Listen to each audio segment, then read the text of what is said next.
Man, what a journey you're on. I hope you are documenting this in every way and form.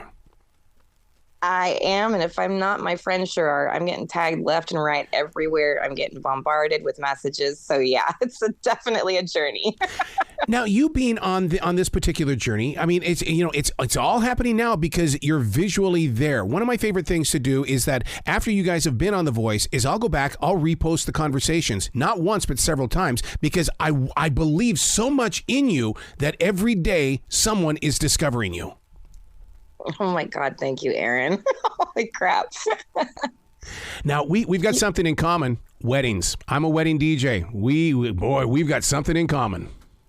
Yes, I love weddings. Me too. I love. I'm such a hopeless romantic, even though I'm kind of like a stone cold killer. Yeah, but isn't it fun to watch the dancing and the collaboration of thoughts from all family members from any corner of this nation? It's just that everybody's coming together for this moment, and you're part of it. Yeah, I mean, I look at it as I'm hosting the party, so I got to make sure everybody's having fun. And I try to take all the song requests that I'm allowed to and just watch people have fun. It's so fun. I love it. I love fun. I love partying. I mean, that's why I picked Here for the Party. So yeah, doesn't it prepare you, though, for your live stages as a musician? Because, I mean, you've got to have that one-on-one connection because you're so close to a wedding party and their family that when you hit that live stage, is there really a difference? You know, I think for me, weddings are more stressful than being on stage. You're under a microscope making sure that the bride and the groom are happy. And, the mother-in-law, of course, there's always one that's a little bridezilla-y. So I think hitting that stage is really different for me because I'm obsessed with performing. I'm obsessed with interacting with the crowds. Yep. I'm not so much obsessed with wedding DJing, but I do have fun at both. Yeah. I'll tell you, I'm so obsessed with being with people that I actually took on a job at a grocery store during the lockdown. And when I got there, I went, oh my God, I never want to leave this because you guys are real. You guys have stories. Yes. And people don't care what they wear. They just come in there and you go, all right, hey, what's up? Yes, sometimes in pajamas if you're in Oregon. We live in such a stage of music that it seems to be everywhere. How are you finding your place to plant that musical seed? Because you could be on TikTok, you could be on iHeartRadio, or you could be on YouTube. I mean, there are so many different places. Do you spend 90% of your time posting? I don't really have a lane currently, so I'm kind of building my own. I mean, Hardy's the closest thing to rock country genre. So I would say TikTok is kind of building that for me, but I haven't released any of my own originals yet. I had released some with Lace and Thorn, but Medicine Man is where I realized that I needed to go solo. So I recorded an EP, and then The Voice called me. So I'm like, well, I'm gonna wait till after. Getting that phone call, my God! I mean, I was up to replace Casey Kasem on American Top 40. When I got that phone call, I didn't know what to say. So for you to get the phone call that you're going to NBC's The Voice, what was that like? I thought it was a prank. Yes. I thought one of my friends were calling me because they knew that I had auditioned and everything. And then when I got the call, and he was like, no, this is real. I was just so shook. And after I got off the phone, I ran into the backyard where my boyfriend was burning scraps and stuff. And I just was crying, and I was like, I made it. I finally freaking made it. I love the idea that you said running in the backyard where he was burning scrap. Okay, I'm in the South. I mean, and I have a forest that I live inside. You live in a forest as well then? No, not necessarily a forest, but we're very, we're right on the edge of farmland. Yes. So we're in burning territory, but yeah, we're right in between North Plains and Mountaindale, where it's definitely farmland and forest area. Yes. When you talk of the farmland like that, suddenly you throw me back up into growing up in the state of Montana. I would go out into the fields where the cattle were, because we'd go out there and I'd stand on those haystacks, and I pretended I was in concert with 500,000 people watching me perform. Do you ever do that? Just go out there and just play your guitar?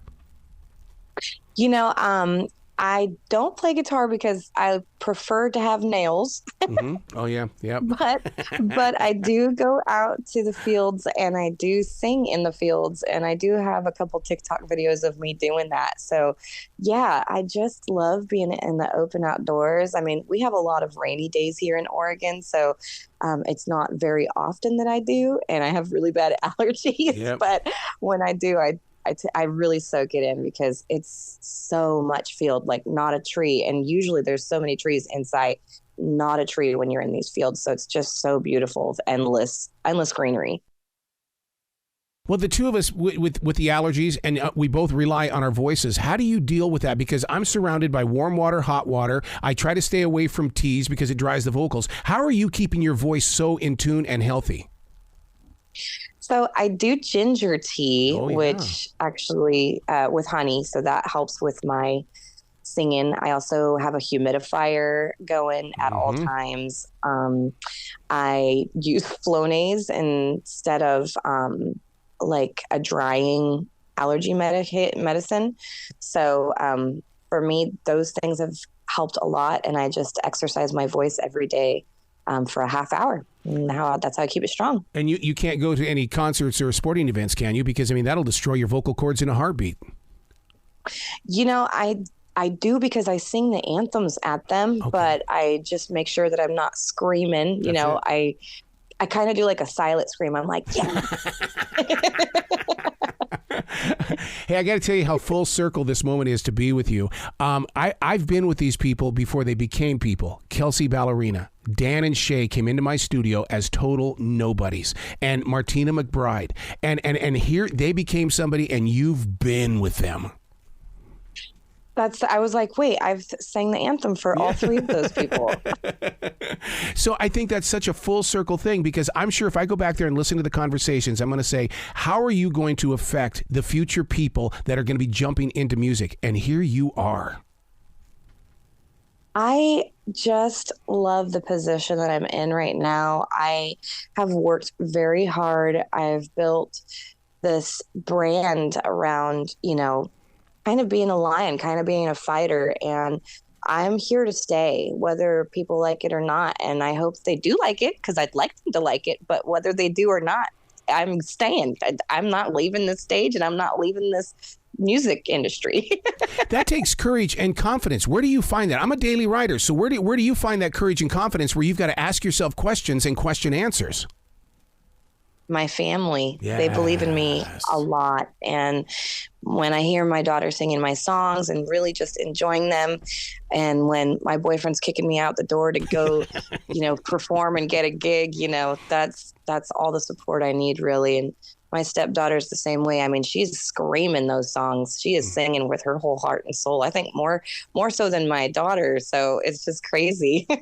When you talk about your boyfriend, and do you have those moments where you've got a performance coming up, and all you need is just that look from the boyfriend or the spouse, and that's going to give you the energy to get off the sofa and get into performance mode?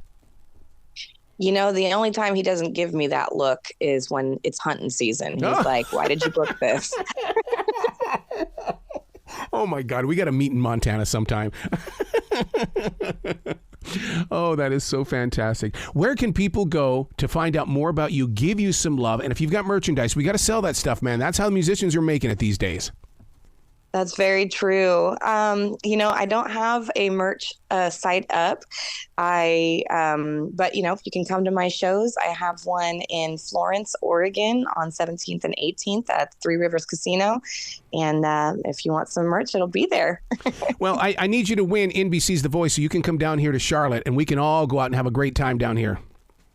I need me to win too, because I want to come to all the radio stations. I actually have something in the works where I want to say the town is Moyock, Mm-hmm. North Carolina. They asked me to do a gig out there, so we're kind of talking about it. You go to Moyock. You got to come. I'll meet you there. We just got to get together to have a face-to-face conversation. I got you. Excellent. Well, be brilliant today, okay? All right. Thank you so much, Arrow. Thank you.